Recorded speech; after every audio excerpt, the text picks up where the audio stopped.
আজি বিহাৰত আমি গৈ কোনোবা বিহাৰী সম্প্ৰদায়ৰ মানুহ এজনক মৰাটো বাদ দিয়ক, আমি তাত পাণ তামোলৰ দোকান এখন দিব পাৰিম নেকি?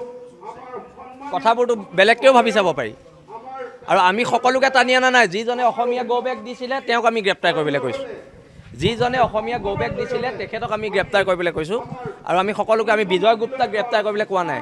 যিজনে অসমীয়া গো বেগ ধনি দিছিলে তেওঁক গ্ৰেপ্তাৰ কৰিবলৈ কৈছোঁ।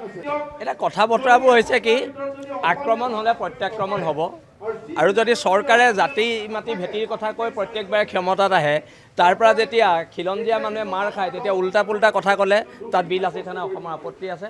আৰু বীৰ লাচিত থানা অসম এটা সত্তা, যি সত্তাই পূৰ্বৰে পৰা এই চক্ৰবোৰৰ বিৰুদ্ধে মাত মাতি আহিছে আৰু ভৱিষ্যতলৈও মাত মাতি যাব।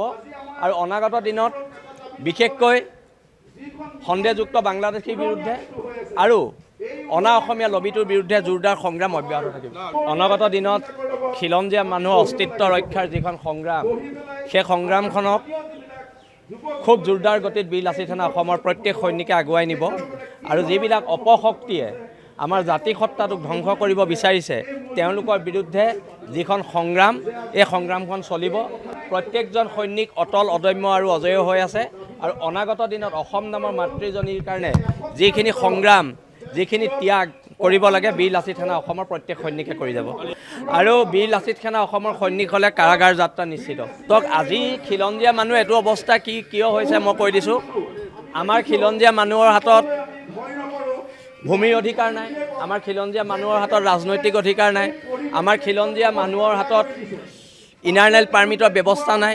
সেইবোৰ কাৰণে আজি যিটো জাতিৰ হাতত একোৱেই অধিকাৰ নাই, সেই জাতিটো কেনেদৰে বহুত দিন জীয়াই থাকিব তাক লৈ আমাৰ প্ৰশ্ন আছে, সন্দিহান আছে। কিন্তু আমি যিহেতু ইয়াৰ এটা যুঁজাৰু সত্তা, এই সত্তাটো আমি সদায় ধৰি ৰাখিম।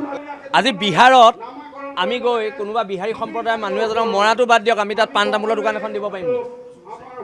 কথাবোৰতো বেলেগকৈও ভাবি চাব পাৰি। আৰু আমি সকলোকে টানি অনা নাই। যিজনে অসমীয়া গো বেগ দিছিলে তেওঁক আমি গ্ৰেপ্তাৰ কৰিবলৈ কৈছোঁ। যিজনে অসমীয়া গো বেগ দিছিলে তেখেতক আমি গ্ৰেপ্তাৰ কৰিবলৈ কৈছোঁ। আৰু আমি সকলোকে আমি বিজয় গুপ্তাক গ্ৰেপ্তাৰ কৰিবলৈ কোৱা নাই। যিজনে অসমীয়া গো বেগ ধনি দিছিলে তেওঁক গ্ৰেপ্তাৰ কৰিবলৈ কৈছোঁ। এতিয়া কথা বতৰাবোৰ হৈছে কি, আক্ৰমণ হ'লে প্ৰত্যাক্ৰমণ হ'ব। আৰু যদি চৰকাৰে জাতি মাটি ভেটিৰ কথা কৈ প্ৰত্যেকবাৰে ক্ষমতাত আহে, তাৰ পৰা যেতিয়া খিলঞ্জীয়া মানুহে মাৰ খায় তেতিয়া উল্টা পুল্টা কথা ক'লে তাত বীৰ লাচিত থানা অসমৰ আপত্তি আছে।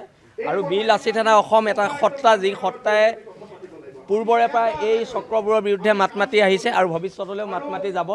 আৰু অনাগত দিনত বিশেষকৈ সন্দেহযুক্ত বাংলাদেশীৰ বিৰুদ্ধে আৰু অনা অসমীয়া লবিটোৰ বিৰুদ্ধে জোৰদাৰ সংগ্ৰাম অব্যাহত থাকিব। অনাগত দিনত খিলঞ্জীয়া মানুহৰ অস্তিত্ব ৰক্ষাৰ যিখন সংগ্ৰাম, সেই সংগ্ৰামখনক খুব জোৰদাৰ গতিত বীৰ লাচিত থানা অসমৰ প্ৰত্যেক সৈনিকে আগুৱাই নিব। আৰু যিবিলাক অপশক্তিয়ে আমাৰ জাতি সত্তাটোক ধ্বংস কৰিব বিচাৰিছে তেওঁলোকৰ বিৰুদ্ধে যিখন সংগ্ৰাম, এই সংগ্ৰামখন চলিব। প্ৰত্যেকজন সৈনিক অটল, অদম্য আৰু অজেয় হৈ আছে। আৰু অনাগত দিনত অসম নামৰ মাতৃজনীৰ কাৰণে যিখিনি সংগ্ৰাম, যিখিনি ত্যাগ কৰিব লাগে, বীৰ লাচিত থানা অসমৰ প্ৰত্যেক সৈনিকে কৰি যাব। আৰু বীৰ লাচিত থানা অসমৰ সৈনিক হ'লে কাৰাগাৰ যাত্ৰা নিশ্চিত। তক আজি খিলঞ্জীয়া মানুহ এইটো অৱস্থা কিয় হৈছে মই কৈ দিছোঁ। আমাৰ খিলঞ্জীয়া মানুহৰ হাতত ভূমিৰ অধিকাৰ নাই, আমাৰ খিলঞ্জীয়া মানুহৰ হাতত ৰাজনৈতিক অধিকাৰ নাই, আমাৰ খিলঞ্জীয়া মানুহৰ হাতত ইনাৰনেল পাৰ্মিটৰ ব্যৱস্থা নাই। সেইবোৰ কাৰণে আজি যিটো জাতিৰ হাতত একোৱেই অধিকাৰ নাই, সেই জাতিটো কেনেদৰে বহুত দিন জীয়াই থাকিব তাক লৈ আমাৰ প্ৰশ্ন আছে, সন্দিহান আছে। কিন্তু আমি যিহেতু ইয়াৰ এটা যুঁজাৰু সত্তা, এই সত্তাটো আমি সদায় ধৰি ৰাখিম।